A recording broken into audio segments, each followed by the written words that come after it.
Komponen-komponen yang akan kita rakit ada VGA card, RAM, CPU, power supply, DVD room, hard disk. Komponen pertama yang akan kita pasang yaitu CPU atau prosesor. Di sini saya menggunakan merek AMD tipe Tessera. Jika memasang prosesor ya perlu diperhatikan untuk memakai pasta. Bisa dilihat ini yang berwarna abu-abu seperti gel bentuknya.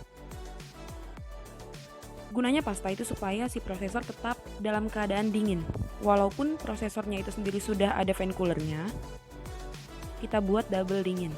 Karena ini akan kita pakai dalam game, video, desain, atau dalam rendering apapun, prosesor itu bekerja lebih keras ketimbang komponen-komponen yang lainnya.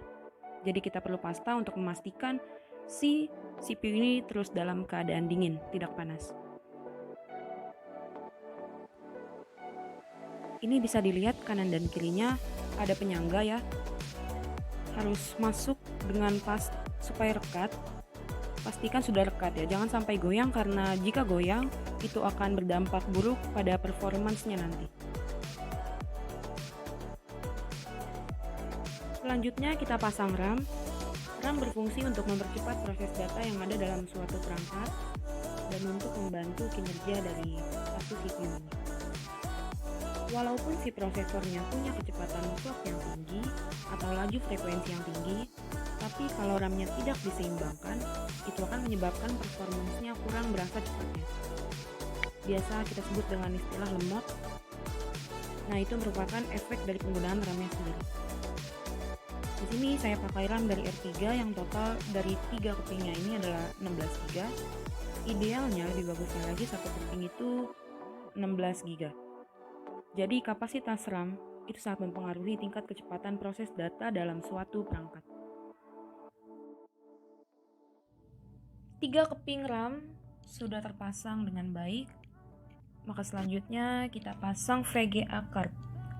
Di sini kita pakai ATI Radeon dari HIS, di mana VGA cardnya ini memiliki kapasitas 2 GB.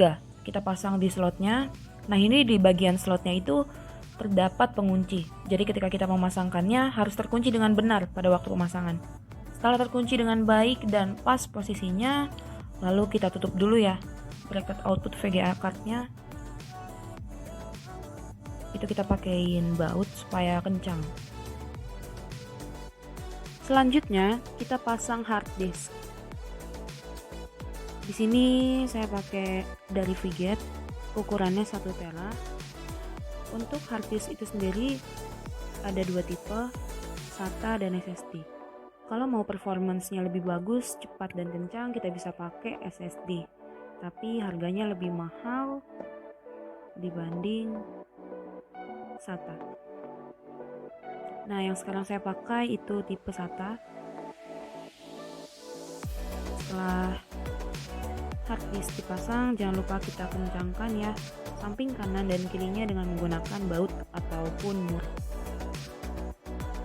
Fungsi hard disk yaitu untuk menyimpan file, maka bisa dibilang hard disk adalah nyawa bagi seorang pengguna dalam komputernya.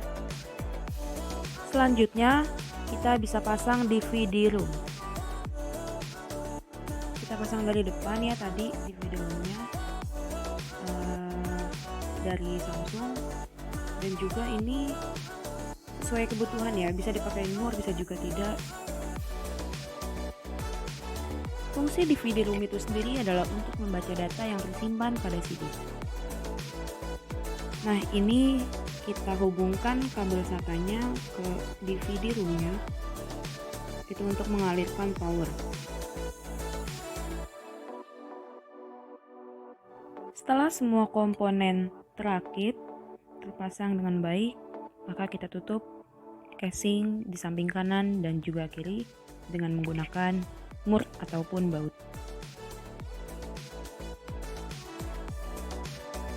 Rakitan selesai, selanjutnya kita akan coba untuk hidupkan. Pasang kabel power supply, lalu Pasang kabel VGA pada monitor dan sambungkan kabel VGA pada port VGA yang ada di PC. Kita sesuaikan pinnya dan jangan lupa untuk kunci kiri